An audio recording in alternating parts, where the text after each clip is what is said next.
Jack, do more on Stephan Sterns' parents. That's what I've heard this week. Okay, then. They say that their split didn't affect Stephan, and they try to praise him, but the words they choose tell a different story. So in this live statement investigation, I'm breaking down an interview Stephan Sterns' parents gave to Hidden True Crime. You will hear them describe Stephan's character and their past as a couple even, but it's what they avoid, it's what they hedge, and it's what they downplay that might reveal more than they realize. Mind you, they do watch a lot of YouTube, so maybe they'll realize after this. So let's take a closer look at what they actually said and what it suggests they might not be ready to admit, because this is never a truer word, where we look at the words that people choose to use to see if they're telling the truth, the whole truth, and nothing but the truth. And what I do here is different from anywhere else, because I strip away everything apart from the words that are said. And then I use my process of statement investigation to give you the key to seeing deception, to seeing the possible truth, and also potentially the motivations of a person. It's a process that I use with investigators, with the media, and with corporate clients to get a deep understanding of what is being said. And the other difference is we do it live. So, and the reason I do it live, as I always say, is the interaction. So I really want to hear from you, your thoughts, your opinions, any questions that you have as this comes up as well, because it's doing it live that makes all the difference. Look, there we are, we're doing it live right now on YouTube. So let's see who is there. Now, number one person I want to see if they're there is Erin, who asked for a special personal alarm call. So she got that. So hopefully, Erin, you are there. But it's great to have you here. We also have Elizabeth, who is waiting patiently in Scotland. Hi, Elizabeth. It's great to have you here, back in the old home country for me. I hope it's all right with you now here. It was pretty damn desperate up there earlier on this week. Sheila is here. Hiya, Sheila. Now, Sheila will be coming in hot in the live chat with some super sharp comments. So keep an eye on what Sheila has to say. And Elizabeth did send us an update to say she's going for a coffee before we get started. I'm looking forward to this analysis. The parents are pretty cagey, in my view. Yeah, you know what? I don't think we're giving anything away here when we say the parents are very cagey. You'll see just how cagey when we break it down. I really want you to pay attention to just some of the pronouns that they use, because I'm going to draw attention to those, and it is going to be so interesting. Hey, Panic at the Discourse says they have brought the red flags.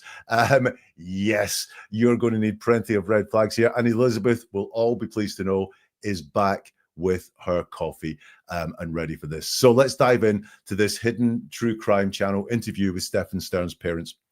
Great news in this episode, and I've done a lot on Stephan Sterns recently. For anyone that doesn't know, Stephan Sterns is, was it 21 life sentences for abusing and murdering the daughter of his girlfriend, a girl called Madeline Soto. But this episode does not feature Stephan Sterns' voice once. So we don't need to hear that people, we don't need to hear from people that Stephan has a whiny voice, because you're not going to hear from Stephan. We're going to dig into the parents, because the parents have so many question marks over them around what they did. So let's go into the interview. Now, the first thing I want to point out here is don't get mad at the question. The question might seem provocative. It might seem like something you don't want to hear, but when you have when you hear the question, it's not about the question, it's about the answer that we get. So let's listen to the first part of this interview with Stephan Sterns' parents. Never as simple as they seem, right? And so I thought maybe I would just throw this over to you guys to talk about those contradictions in your son, and how he wasn't just one thing, he was a multitude of things. Aren't we all? Right. But could you maybe talk about, can you tell us a little bit about the empathy and the positives and the things you really loved about Stephan? Okay. I'm a big animal person. He had such a love for animals. He was so careful with them. I mean, even when he was living with Jen, they found a kitten in the parking lot that was basically dying, and they scooped it up and took it down and brought it back. She still got the cat. When he went to help us move Chris's sister out of a place where she was and into a hospital, because she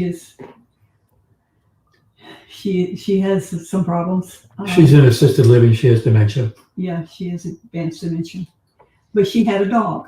Well, they found that dog in the apartment in horrible conditions with a harness that was grown into his body, and Stefan couldn't leave the dog behind. He brought the dog home with him, and on the way home, he called. He said, "We've got to get him washed. We've got to get him groomed. He smells. He's got poop all over him," and and so we did. We paid for that, and he brought that dog home, and that's Sailor, and that's who Jen has now as her ESA. So he loved the animal, loved his horse Rue, really did. Loved all the horses, loved all the poodles here. He had his own poodle for a while, Shadow, but then when he left home, he couldn't take Shadow with him. And Jen didn't want a big dog because he would jump up and knock Madeline over. So when the chance came to rehome Shadow, we did. So there's the very first part of the interview there. Trying to get what are some of Stefan's good parts there. And I told you Sheila Duffy would come in with the hot comments.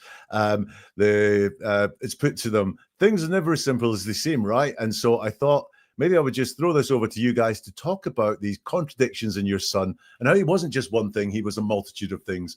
Now, I didn't even spot this, Sheila, but the mom says, aren't we all? Now, I thought there she's socializing. So what she is doing is saying, Stefan's just like everyone else. As much of a monster as you might want to think he is, Stefan is just like everyone else and socializing it. But look, Sheila's dead right. It's also answering the question with a question. And the reason we do that is to buy ourselves some thinking time. Now, parents out there, do you need thinking time when someone asks you what's good about your child? You might hate some of the things they do and the ways they behave and so on. But if someone says, what's good about your child, do you need to buy thinking time, or would you come out with something? But no, Stephan Sterns' mom has to buy herself some thinking time by saying, aren't we all? And also doing that socializing thing where she does the, look, Stefan's just like all of us. He's not really. And the Dr. John guy pushes back on this and says, right, but could you maybe talk about, can you tell us a little bit about the empathy and the positives and the things you really liked about Stefan? And mom, again, she doesn't just go bang and answer straight away. Here are the things that I like about Stefan. She says, okay, that's buying more thinking time. It's a little bit of agreement, but it's buying more thinking time. And then she hits us with an because she has to think. So she's had quite a lot of time. She's had the aren't we all? She's had that really long question that's put to her. And she's still going, okay. And what's the first thing she says in response to, could you tell us the things you really loved about Stefan? She talks about herself. She says, I'm a big animal person. So what did you really, this is how it breaks down. What are the positives? What did you really love about Stefan? And she says, I'm a big animal person. So she's finding it really hard to dig up some good stuff about Stefan here. She says, I'm a big animal person. And then she does move on to talk about him. And she says, he had such a love for animals. He was so careful with them. So he had such a love for animals. He was so careful with them. All in the past tense. The question is in the past tense, which is fair enough. But she's certainly not talking about anything that's good about him now. She's putting it in the past tense, although she was asked, what were the things you really loved about Stefan? Then she does some stuttering because this is hard for her to say just something nice.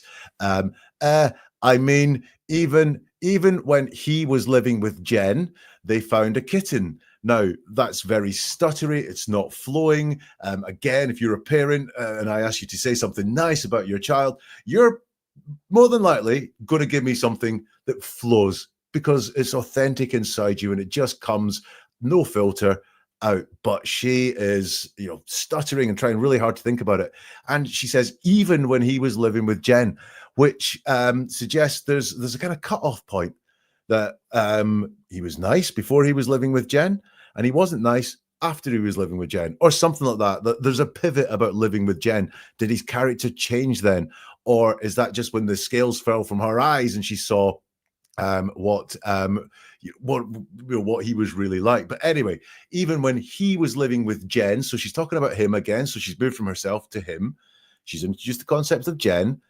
They found a kitten in the parking lot. So this is her trying to say, one of Stefan's good points is he was kind to animals, but she can't bring herself to say this properly because it isn't him that found the kitten, it's the pair of them.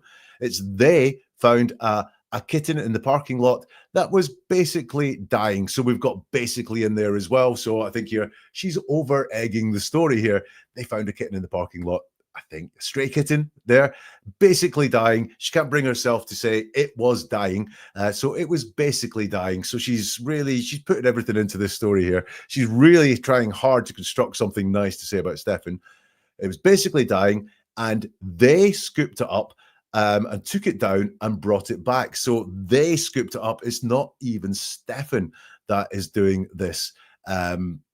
The thing, it's Stefan and Jen. It's they scooped it up and took it, brought it back, and then she still got the cat. So you'll notice, obviously, Stefan's in jail at the point, so he can't have a cat. But you'll notice that Stefan's very minimally involved in this telling. I'm an animal person. He had a love for animals, and then Stefan and Jen saved the cat, and actually Jen still got the cat. So it's just so not about Stefan, or minimally about Stefan. She carries on. When he went to help us move Chrissy's sister out of a place where she was and into a hospital. Now we have the again. She's still finding it hard to say things. And then we've got when he. So we're talking about Stefan again. But who's helping move Chrissy's sister? It's us. Stefan's helping, but again, he's not doing anything on his own. Purely and simply, he's helping them move Chrissy's sister. Now, this is a really interesting concept here. Excuse me, I need a drink. And that is that the mom's been kind of holding things back. She doesn't say moving into hospital because she had dementia. It's, she has some problems. And then Dad comes up and fronts up with what the problem is, interrupts and says, kind of in concept, stop pussyfooting around and tell it straight. She's in assisted living. She has dementia. Kind of right, Dad. Nothing to be ashamed of. Nothing really to hold things back. Mom says, yeah, she has advanced dementia. So Mom has to top the dad there. It's not just dementia. It's advanced dementia. But she had a dog. Well, they found that dog in the apartment. So again, it's not Stefan. It's whoever. It's us that we're moving this people out of the apartment. They found a dog in that apartment in horrible conditions with a harness that was grown into his body.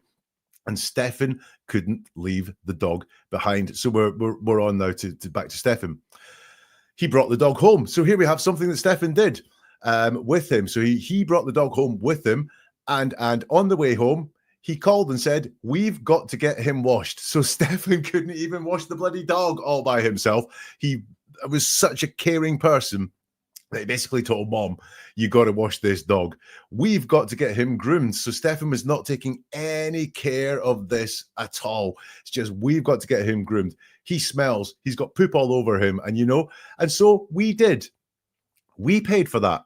So this is her great story about what a great person Stefan was. This is his mom, right? This is his mom.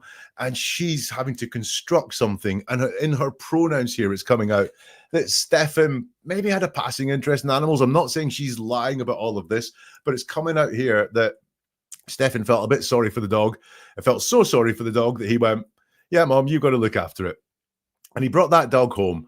And that's Sailor. And that's who Jen has now as her ESA. I hope you spotted what I spotted there. So he loved the animal, loved his horse room, really loved all the horses, loved all the poodles here. Stefan's come out of that there. You'll notice there are no pronouns. He loved the animal, and then there's no pronoun. Loved his horse room, really did. Loved all the horses, loved all the poodles here. So Stefan has just disappeared from these caring stories at all. Did you notice the thing that we have here of that Stefan has given Jen 2 animals? He's so caring about animals that Jen has the cat and Jen has Sailor, the dog that's her ESA. So this guy is really, really, really into his animals. Not at all. He had his own poodle for a while. So once again, it is about him. He had his own poodle, but long term, no. Because if you had your own poodle for a long time, you'd say for a long time. You wouldn't say for a while. Shadow. But then when he left home, he couldn't take Shadow with him, and Jen didn't want a big dog because he would jump up and knock Madeline over. So when the chance came to rehome Shadow, we did. So how much of this dog was Stefan's? Why wasn't Stefan rehoming it? Why is it we that rehomed it there? Right there in that answer, my gosh, she wants to say something. She really wants to say something nice, but her pronouns let her down that this is not everything that happened. So in that first answer, animals is the first thing that pops into Mom's head. And why is that? It's because she loves animals. She loves the animals. Stefan, like I say, she's not lying here. She's just overbuilding it up. Stefan, I think, had a passing interest, no more. But listen, if you thought the animal story was lame, it's going to turn to humans when we next come and look at it. And yeah, that gets a little bit interesting. So let's see what you guys are saying. I think Panic at the Discourse, this is a really, really interesting point. Stefan has an eye for the vulnerable. I would agree with you entirely. Stick with this because you will see as this goes, and this is all just an answer to this 10-minute segment on what Stefan was like. We see Stefan with an eye to the vulnerable a lot. Sorry, Sheila, good Lord, say something nice about your son and not animals. Lena, I saw this discussion going on. This is Deb's arch, which is actually, we meant arc, but Lena is not a native English speaker, so I think we can let her away with some poor spelling. She certainly can spell English better than I could spell her language. Moth's mommy said, I bet Stefan never did any work to care for animals. He's too lazy. They paid someone to care for the sick dog and cat. We saw that, Moth's mommy, in the words that were used there. We saw that although she wanted to say Stefan was amazing as a person, then what we saw was this we around everything that happened for the animals, or Jen picking up some of the stuff around the animals as well. And Ella, maybe Stefan just acted like he was an animal lover in order to get on his mom's good side. Entirely possible there. Shall we get some more from them? And this is where it sort of moves on to talking about real people rather than animals. This huge soft-shelled turtle that had been hit by a car. Well, we had a pool in the backyard where he could rehab that. And my horse was badly hurt in an accident. And I rehabbed him. And really, I think all of us kind of tended to go in that direction with rehabbing animals, and he was going to try rehabbing people, I guess. You know, I don't say that casually. I mean it seriously. You know, he had his ups and his downs, and he had things that he had done wrong, and he dabbled in stuff that he shouldn't have probably, but he never got addicted to it. So I think he empathized with people who did, if that helps. I don't know. He always things that really made me angry, still does, is he always covered for his friends. He would lie to us about what they were doing when they were doing something wrong. And I felt like that was disloyal to us, because he would bring them into our house and ask us to help them. And I would, because my mother did the same thing to me. You know, any of us who had a friend in need, my mother's house was open. If she had a child in need, house was open. So there's part two of that. Shaman Ray says, is she listing the animals that Stefan hurt? And I think, you know, there is a question there to be answered about that, because they do seem to have a hell of a lot of sickly animals floating around them. Brenda, I saw your comment as well. I think that's really interesting and really relevant. I just can't put it on screen or talk about it. Otherwise, this stream will just magically disappear. But thank you very much for your comment. Mom says, and then he brought home this huge soft-shelled turtle that had been hit by a car. Well, we had a pool in the backyard where he could rehab that. You'll notice it was could rehab that. Not he did rehab it. It's not he looked after it, cared for it, brought it back to full health or anything like that. There was just this pool in the backyard where he could rehab that. And I really think all of us kind of tended to go in that direction with rehabbing animals. That's so vague. I think, so it's not, this is a fact, this is something that happened, it's I think. All of us, so again, it's not Stefan. It's, you know, the question was, tell us something good about Stefan, basically. And she's telling us about all of us, but it's all of us kind of tended. You do not get three more vague words together. Kind of and tended. Kind of tended to go in that direction. Just kind of tended, not we did this, not Stefan did this. It's just all of us, I think, kind of tended to go over there in that direction with rehabbing animals. And he was going to try rehabbing people, I guess. Wow. That's, again, a bit of vagueness, I guess. So this is just a theory coming from her. And he was going to try. So that is future paced. So it says it's in the future. It's not happened. He was going to. So that has not happened. And also the word try involves failure. And a sense of failure. So, again, she's maybe wanting to say, look, I think I've painted this really great picture of him rehabbing all these animals and finding all these poor creatures all the way around the world, and he's scooped them up and brought them back to health. And now I'm going to try and draw the same metaphor with people. I think that's what she's doing there. Really, really poor one to do. Yeah, Sheila got it. They're going to try red flag, red flag, red flag. I completely agree. You know, I don't say that casually. I mean it seriously is what she says. Now, this is just a plain old convincing line. And so what I think is she's thinking, this is not very strong. I have to convince people that this is the truth. So it's, now we say a lot in life, and sometimes it can mean nothing. It's just like we're looking for that little bit of soft confirmation. People just build it into the vocabulary sometimes, but this is a so it's listen to this. I don't say that casually. I mean it seriously. This is very much trying to convince us that this is true. And why do people do that? Is I think when they realize that their words are a little bit weak and they feel like they need to strengthen them and put a hell of a lot more into them. So they think doing this will make it sound more concrete, more credible. And sometimes it can. Sometimes you can get away with that. But when we break it down and go, why are you saying that? What was the mental thought process that made you go, I think I need to say this is not casual and this is serious? Then we see what it is. She does another, he had his ups and downs and he had things that he had done wrong and he dabbled in stuff that he shouldn't have probably, but he never got addicted to it. So I think he emphasized with people who did. If that helps, I don't know. So the question was about the positives. Do you remember the question, right? Back at the very beginning, it was all about, tell us some positive stuff about Stefan. Tell us some good things. What did you love about him? She struggles. She really struggles to find some good stuff and eventually ends up talking about the bad stuff. He had his ups and downs and things that he had done wrong and dabbled in stuff that he shouldn't probably. You'll notice that this is all about him. He. There's no one else comes into any of this. So this is the first time she's gone straight into the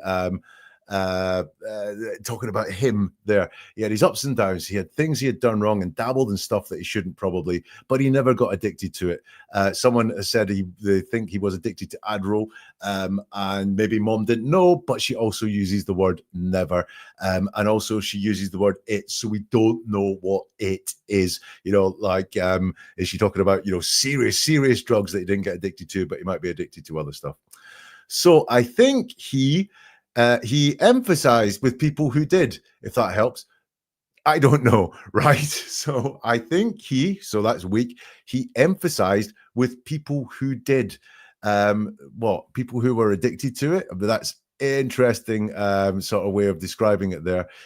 Very weak at the end there. If that helps, I don't know. But look, this talking about drugs, just like dementia, where she tried to talk about dementia without mentioning dementia. She's talking about drugs here without mentioning drugs. He had his ups and downs and he had things he had done wrong and dabbled in stuff he shouldn't have probably. So she is very good at curating and keeping stuff back. But my gosh, the question was about the positives and we really got very quickly onto the negatives. She went on. He always, the thing that really made me angry still does is he always covered for his friends. He would lie to us. So the thing that made me angry still does. So once more, the question was about the positives, but we've just got actually Stefan making him making her angry. The thing that made me really angry, still does, is he always covered for his friends. He would lie to us, and that's a very direct quote. I mean, this is much more direct than talking about how nice he was to the animals and rehabbing them, because it's got he in there. He would lie to us about what they were doing when they were doing something wrong. And I felt that was disloyal to us. So again, we just got more negatives. It all comes out there. If he would bring them into our house and ask us to help them. So I think it was Panic at the Discourse said earlier, have you seen the theme there? Stefan finds animals and gives them to Jen to sort out, finds the dog and gives it to Mom to sort out. Mom had to rehab her own horse, and so on. The theme there is that Mom wants to think that Stefan went around looking for the weak and the frail, but then Stefan wouldn't sort them out himself. He'd ask his parents to help them. An interesting theme there of what is going on. And I would, because my mother did the same thing to me. You know, any of us who had a friend in need, my mom's house was open. If she had a child in need, house was open. Interesting there. I would, because my mother did the same thing to me. So she's not saying I'm just a nice person. She's saying I'm a nice person because my mother was a nice person. Any of us who had a friend in need, well, Stefan didn't tell you he had a friend in need, according to the story. In fact, he was lying about what was up. He would ask you to help them. If she had a child in need, house was open. Now that's interesting. If he had a child in need, if she had a child in need, house was open. So we've got this children in need thing there. Now, Afton, let's do some live stuff. To me, sounds like a weird choice. And I would, because my mother did the same thing. You're right, Afton. The same thing with me is what we would expect. And it's the same thing to me. So both in that suggests that Stern's grand did something to the mother, and also doing the same thing to me suggests that mother did something to Stefan. That's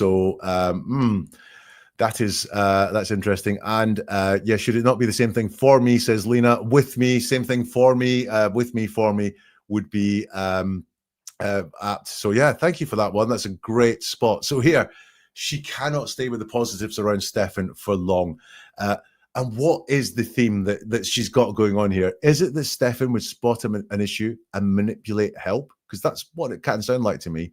Or is it that Stefan's issues were indulged? Because we can see in all of this that there is plenty of indulging of Stefan going on here. Stefan's not helping the friends. Stefan's not helping the animals. Stefan's raising the issue, and then he's being indulged and someone else is sorting that out. But they certainly do seem to be in denial. Did I say they certainly seem to be in denial? We haven't heard from Dad yet, but we will soon. And they are especially in denial when it comes to Mr. and Mrs. Sterns splitting up, which we are going to look at shortly. Let's just see what is being said in the chat. And Elizabeth says, if she's trying to endear him to others by saying he cared for animals, she's failing. She is failing massively. And Erin's noticed she's really struggling to say something positive about him. I mean, super, super fast, Erin, that she went from here's all the nice things. Actually, here's all the things that made me angry. Here's all the things I hated. Here's how he took advantage of us when he was a child, and so on. So as much as she wants to say, yeah, this is my son, and so on, she really, I don't think she buys it at all. Right. It's time to do your job now, which is to help this get out to more people. And thank you for the work you've done, because tens of thousands have been looking at Stephan Stern episodes over the past week. So that is great. The way you can do that is you can press the like button. That just helps this get out to more people. It helps spread the word. And also, this is not about dunking on Stephan Stern's parents, but this is about saying, hey, all around us, people are talking like this. And if you learn a little bit about how to look at what people are saying, like spotting the to instead of the for or the with, in what my mum did the same thing to me, you can become a little bit wiser about what people are saying all around you. If you want to get episodes like this and be notified when we go live, hit the subscribe button as well. That means that you will get these episodes. And if you know people that are into this sort of thing or are following this story, if you can share it with them, then that would be really appreciated as well. And if you want to go deeper, there are all sorts of playlists on missing people, on Stephan Sterns and the whole Madeline Soto case as well, that you can dig into. And if you want to become a member of the channel on YouTube or a subscriber on Spotify, you can get episodes before anyone else when we do big updates, and also exclusive content that no one else gets. But listen, that like button is the thing that can go on, and the thing that can go on, that's a misspeak. That like button is the thing that you can press, and that will help this get to more people. So thank you so much for that. Okay, let's go on to Mom and Pop Stern and listen to them talking about a time when, from the context that's there, they had a big rupture in their relationship. Let's see what they have to say about that. Back in when I needed it, during our almost divorce that everybody seems to be so interested in. It happened over 30 years ago, and if we could get through it and forgive each other and come back stronger, why can't they just leave us alone about it? And I don't think that affected Stefan. Didn't last that long. What was it, 3 or 4 months? A minute. A minute out of 44 years. Did you talk to Stefan about that situation? I never gave him the reason why. And I was going to California because I had to have some surgery done, and I needed to have somebody that could help me rehab from it, because I was not. He was never exposed to it. No, he was not. So it was like a moot point. I guess it was a point. But I didn't run away to California just to escape Chris. I went there because Chris was working and traveling, and I needed help. And my mother offered to help. Okay. So you don't see that as having any impact upon Stefan? No. If anything, He was what, 7 years old at that time? Yeah, he was in 7, 8, elementary school. Yeah, he wasn't part of it. There wasn't any confrontations because we were separated at the time. So it was just, no, he was not involved. Right. So there they are talking about this almost divorce. What a weird way of talking about it. So the mom says, and this is her continuing talking about her mother. She took me back in when I needed it, during our almost divorce that everybody seems to be so interested in. It happened over 30 years ago. And if we could get through it and forgive each other and come back stronger, why can't they just leave us alone about it? I'll be honest with you, Mom, I knew nothing about it until you brought it up. You had not been asked about it. You found that you couldn't talk nicely about Stefan, so you started to have a go at Stefan's character. Then you mentioned your mom, and then you mentioned this almost divorce thing. You've brought it up. So for me, it's still something that causes you pain and causes you resentment, which is why it's high in your priority list. It's why you are mentioning it without asking about it. But calling it an almost divorce, I mean, that is, again, that's not mentioning what the trouble was it? Split up. If it's an almost divorce, you split up. You were not together. And once again, she's doing that curating thing where she's really downplaying what is going on or what has happened against, I guess. And if we could get through and forgive each other and come back stronger, why can't they leave us alone about it? And there's a long pause, but it's if. And it's not very concrete. It's not. And we got through it. We got back together. We forgave each other. Why can't people leave us alone about it? It is if we could get through it and forgave each other and come back stronger. Why can't they leave us alone about it? And then there's this long pause. And she picks up and says, and I don't think that affected Stefan. It didn't last that long. What was it? 3 or 4 months? So again, and this is not deception, this is just look at the way that people talk. I don't think that affected Stefan. So her doorway of possibilities is open to the fact it could have affected Stefan. And this is just what happens, is that our language is inside our heads, and it's based on our feelings and our emotions and our thoughts and our experiences. And most of the time, it just comes out and represents what realistically is inside our head. So that's why she's saying, I don't think that affected Stefan, but she's open to the point it could have affected Stefan. It didn't last that long. What was it? 3 or 4 months? Dad, this is, the Sterns are the downplaying family, because he doesn't say, 3 or 4 months. He goes, a minute. So it's gone from 3 or 4 months to a minute. Now, I know it's a metaphorical minute, but what he's trying to do is just turn down how long this was. She says, a minute out of 44 years. So huge downplaying from the downplaying family there. John asks, did you talk to Stefan about that situation? Now, that's a yes or no question. That is a question that can be answered by yes or no. Did you talk to Stefan about that situation? Yes, I did. No, I didn't. Both would signify honest answers. And Mom says, I never gave him the reason why. And then she goes on extra to talk about being in California, which is just going away from, she doesn't want to talk about how much she spoke to Stefan here about it. She just says, I never gave him the reason why.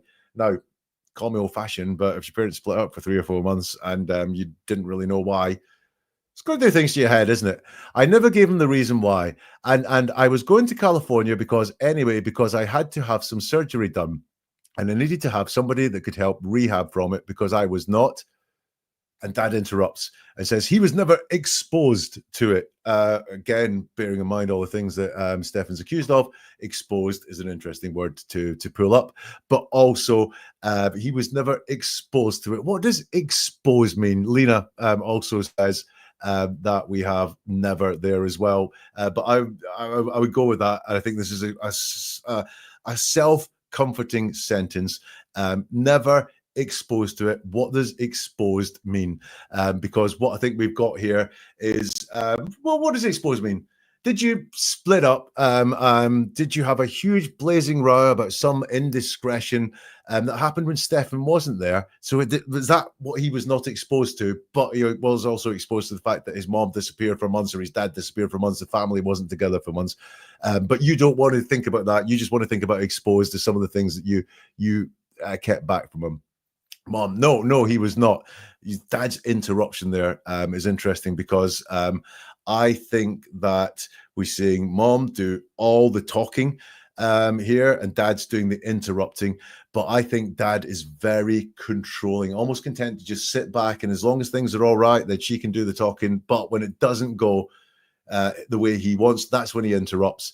I think they're both controlling personalities, but I think Dad is really in control of some of this. It's that quiet power. He says, so it was a moot point. And that's just, again, another convincing line. Let's draw a veil under this. Let's not talk about it entirely. It was a moot point, says Dad. And she says, I guess it was a moot point. So again, we've got that weakness in what she says. It's not, it is a moot point. It's, I guess it was a moot point. But I didn't run away from to California just to escape Chris. Now, that is saying you did run away to California to escape Chris and some other reasons. And that's where that word just comes up again. Mum's using just again, says Sheila in the chat. And yes, and man, I get some pushback on this. So I'll say it really clearly. When someone uses the word just, it's not an indicator they are lying. It's not an indicator they are deceiving. What my advice is when someone uses the word just look at the whole sentence and see if they could be lying, or they could be trying to draw your focus onto that thing that's just happened, or they're trying to minimize something really small and say it's just this. Because there's very often when just is used, deception happening, but not always. So we can back off on that. Anyway, I went to California. I didn't go to California just to escape Chris, which is saying I did go to escape Chris and for some other reasons. But then what are those reasons? I kind of went there because Chris was working and traveling and I needed help. So again, we've got this really weak wording of I kind of went there because Chris was working and traveling. So it's not fully there why it happened. And I needed help. And my mother offered to help. So it's gone from this rehab into Mum offering to help. You'll notice that this wording would hang true whether the surgery was happening or if the surgery was just a complete lie. This whole thing of I needed help and my mom offered to help. That would cover a multitude of things. But the surgery, as you'll notice here, when she talks about escaping Chris, the surgery has disappeared. And I wonder if there was no surgery and if the surgery was the story they told Stefan. Mom's got to go away for a while. She needs some surgery, and then her mom's going to look after her for a while. I think I think that's what could have happened there. And this surgery story now has to continue forever. Okay, so you don't see that as having any impact upon Stefan, is the question. Mom says, no, if anything. And Dad interrupts again and says, he was what, 7 years old at the time?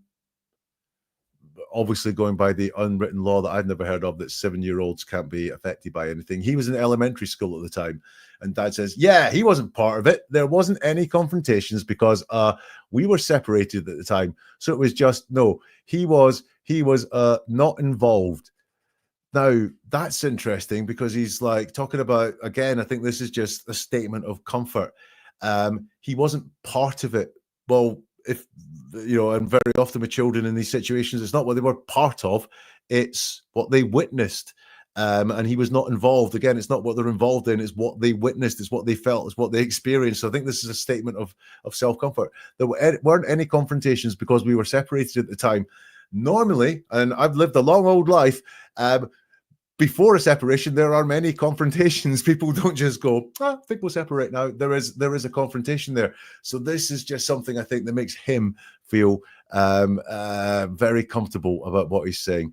And listen, I think we've proved here that they do think it was a big deal. They're just minimizing down the effect in it. But if you think they think it's not a big deal, wait to hear what's coming from these guys in the last part we look. So here, there is huge sensibility to the suggestion that their split could have affected Stefan. And I guess, you know, you would be living with the fact of, God, when we split up, that we handled that really badly, that led Stefan to go on and do what Stefan did. But it doesn't feel like the full story around the split at all. It does feel curated. Right, let's see what people are saying in the chat. Erin says, the mother's indulgence and deep denial helped create the narcissistic traits that Stefan has. It would not surprise me. This seems to be, I mean, number one, I'll tell you right now, I can't see my parents doing this and going on to talk about this at all. If I was in the situation that Stefan was in, there's something to me unusual about the fact that they're speaking up and so on, which probably speaks to some family dynamics and personalities there. Erin also says, she's really annoying. I almost feel bad to say it. Almost huge statement. Analyze yourself there, Erin. Afton says, there's that idea of rehab again. Yeah, we had that rehab thing coming on there where she had to go to California for rehab. Rehab is a big recurring theme when Mom talks. Rehab is obviously a concept that's really important to her. Panic at the Discourse says, Chris gives me enabling vibes. Sheila says, does Dad get a word in edgewise? He does when he wants to, Sheila. He when things are not going the way he wants to, he will pipe up. Don't you be scared of that. And Afton again says, parents are often in denial about what affects kids. Completely agree with that. It seems like Dad is in denial about some of the fighting that went on. I think that is true. So we've got one more part of this interview to look at. And once more, I think these guys are going to talk a little bit about the separation. But then I'll let you listen to it. Just in general, as a child, how would you describe Stefan? Before or after? I would say it's two sides of the same coin. There was one side absolutely delightful and beautiful and wonderful and proud to be his parents, and there was the other side that came later that sometimes you didn't even like him. I mean, I can say I can love somebody, but I don't have to like them. I don't have to like the way they act, but that doesn't mean I don't love them, and that doesn't mean that we're ever, despite what anybody on YouTube says or anybody hints at, we are not abandoning our child. He is wounded. He is having PTSD in jail. He has lost a tremendous amount of weight. He is on heart medication, high blood pressure medication, which he was not before. And I understand that people think that he needs to suffer. Well, yes, okay. He needs to be punished and maybe he needs to suffer. But don't expect me as a mother to turn off my heart and say, buddy, you're on your own. I don't like you. I don't like what you did. And I'm not going to stand by you one bit. Because I want him, for the time he has left on this earth, and we don't know how long it is, I will give him as much support as he wants and needs. I want him to be strong in body, mind, and spirit. Right. So where do we begin with that one? So just in general, as a child, how overall would you describe Stefan? And a couple of people picked up on it in the chat, which was a long old pause. I think Sheila got it there. And also Panic at the Discourse there. There was a long old pause. Maybe let's give them the benefit of the doubt. There were some technical issues there, but it was a long pause where how would you describe Stefan? And then Dad says, before or after? Before or after what? Well, it follows on from them talking about the separation that they had. Now, he has said, no effect whatsoever, but he's asked before or after. So that says there's two different answers. He has a different answer if he's talking about before the separation and a different answer if he's talking about after the separation. So for all this, no, had no effect on him, no confrontation, no. What was Stefan like? Was it before we split up or after we split up? Why have you got two answers there, Dad? Mom says, I would say it's two sides of the same coin.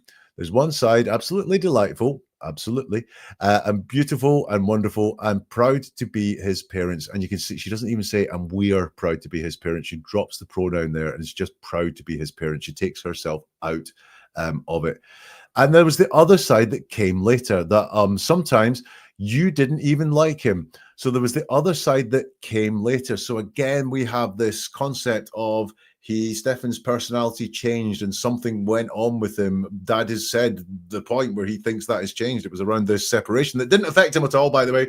No, didn't affect him, but something changed in him later. She says, and sometimes you didn't even like him. So what we've got going on here is her not talking about herself, but she's talking about you. You didn't even like him. What's she doing here? Is she socializing again and trying to put the interviewer or us who are listening into her shoes and telling us that we didn't like him? Or is she distancing and trying to just keep a little bit of distance between this dislike? Or is it the fact that she can't bring herself to join herself with the word I? Sometimes I didn't even like him. Would be a hard thing for a mother to say. I agree. But what we've got going on there is just some strange pronoun use from her. I mean, I can't say I love somebody. Sorry, I can say I can love somebody. I don't have to like them. So she's pulled herself and Stefan right out of this answer here. I can say I can love somebody, but I don't have to like them. So this is not about Stefan at all. This is just some archetypal somebody, and this them that she's talking about. I don't have to like the way they act. So again, this is not anything about Stefan. This is about they. But the way they act is very direct. The act is very direct. So what was the actions there? She is, once again, it's like the dementia, it's like the drugs. She's not telling us the full story. She's holding things back from us. She's curating what she's telling us. And all she will say of anything about him is the way he acted that she didn't like. Also, I don't have to like the way they act. It's not I hated the way they acted. So again, there's just this distance, and did it really happen? But that doesn't mean I don't love them. So still not talking about Stefan. That doesn't mean I don't love them. Also, that doesn't mean I don't love them. Why not be more direct there? I still love them. And that doesn't mean that we're ever, despite what anybody on YouTube says or anybody hints at, we are not abandoning our child. He is wounded. He is having PTSD in jail. Now, what we've got there is, if you saw the episode that I did talking about them talking to Stefan in prison about YouTube, their obsession with YouTube is shining back on through, despite, the biggest critic that she can think of to talk about is people on YouTube. We're on YouTube. So that's the biggest thing. So again, look, there's nothing wrong with that. It's just the way we talk can reveal a lot more than we intend it to reveal. For example, when she lists people that are criticizing her, it is anybody in YouTube. No matter what anybody in YouTube says or anybody hints at, we are not abandoning our child. Now, that's interesting because child is a young person. Stefan was I think he's 40 now. So at the time of all this, he was in his late 30s. Now, it's a grammatically appropriate word to use for your son, but some would be more expected. And we're not abandoning our child when we know all of the concepts that have gone on here. For example, Stefan's victim was a child. I've looked at Stefan's personality and the way his friends have described him, and I said Stefan was very, very immature. But we are not abandoning our child. He is wounded. He is having PTSD in jail. So now she's talking about jail. And I just want to take you right back to the question that was asked to get this. And we have to go back quite a bit. As a child, how overall would you describe Stefan? And once more, it's hedging words and so on, and taking such a long off-ramp and a diversion route that comes to Stefan being in jail because they don't want to talk about Stefan as a person. He's lost a tremendous amount of weight. You can get a small violin to play here if you like. He was lost a tremendous amount of weight. He is on heart medication, high blood pressure medication, which he was not before. Well, getting arrested for stuff like that is going to cause you stress. And I understand people think that he needs to suffer. And what we have there, I believe, is some thoughts from Debs. He needs to suffer. I understand people think he needs to suffer. Well, yes, okay, he needs to be punished, and maybe he needs to suffer. I think she does realize that this guy needs to suffer. Again, though, it's a very childish concept of suffering. It's not, again, this fully formed thing of he needs to pay for what he did or anything like that. So he needs to be punished. He needs to suffer. But don't expect me as a mother to turn off my heart and say, buddy, you're on your own. So this is all in the negative here.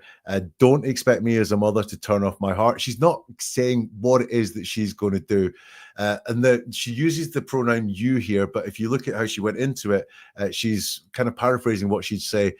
Don't expect me to turn off my heart and say, buddy, you're on your own. So she's telling us the word she would use to Stefan.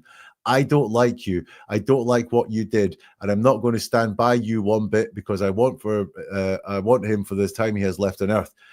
Now, it's really coming out here. She does, in her language, she doesn't like him. She doesn't like what he did. He thinks he needs to suffer. It really is there in her words. And we don't know how long it is. And he was facing the death penalty at this point. And then I think we end this with the crux of what was there. I will give him as much support as he wants and needs. I want him to be strong in body, mind, and spirit. It is not, I will give him support. It's qualified. It's indulgence. I will give him as much support as he wants and needs. Basically, what he wants, I will indulge that and I will give that to him, is what she is saying there. So listen, for me in that last part, again, it's just the avoidance of young Stefan descriptions. She does find it easier saying I don't like you than she finds it easier saying what Stefan was like as a child. Definite signs of indulgence. And again, signs of that conflict around the split up that they had, the almost divorce that they had, that I think really shine through there. Let's see what you guys have been saying about that before we wrap it up. And I think some really interesting comments. Some of them I think are just great comments. I'm not qualified to comment on some of them. So Beth says, many people go through marriage problems. They're being very defensive. This split didn't cause Stefan to be sick, though, in my opinion. Thank you for that one, Beth. Cynthia says, kids, especially younger ones, are sponges and they mimic their parents' behavior. I would agree with that one. Sheila takes issue with her talking about how wounded Stefan is. I mean, again, sorry, but I've just noticed that one there. So thank you for that, Sheila. Wounded animals is a whole concept in all of this. Wounded dogs, horses, turtles, cats. Stefan. We'll notice, though, that there was one seriously wounded person in all this, which was Madeline Soto, Stephan Sterns' victim, who doesn't get a mention or thought of here at all as the wounded person. Normalizes his abnormalities, says Lena. Yeah, they just try and explain them all away. They don't talk about them in any great detail at all. Panic at the Discourse says rehabilitation of dogs, horses, Debbie, Stefan, a turtle, and a marriage. These people thrive on being important. I think that should be to the broken. Yeah, it does seem that way. Erin, I would have a hard time not calling her out for the indirect non-answers if I were to be with them in prison. Panic at the Discourse, child instead of son is a choice. But then we have someone else saying, Cynthia saying, I get her saying child. I still call my child my baby. Like I said, it's an interesting choice for what we see there, because I really think we have these two Stefans that Erin gets to there. He was well behaved as a child. I think there was this all right Stefan child, and then his behavior came worse around about the time of the parent split. I think we could have a field day with a psychologist here talking about cause, effect, and all that sort of stuff. But I really do think that right in the middle of that, right when they split up, they're really worried about what effect that had on Stefan. She wants Stefan to suffer because she's suffering is a thought from Cynthia as well. Thank you for that. Let's me just check up and see if we have any more comments.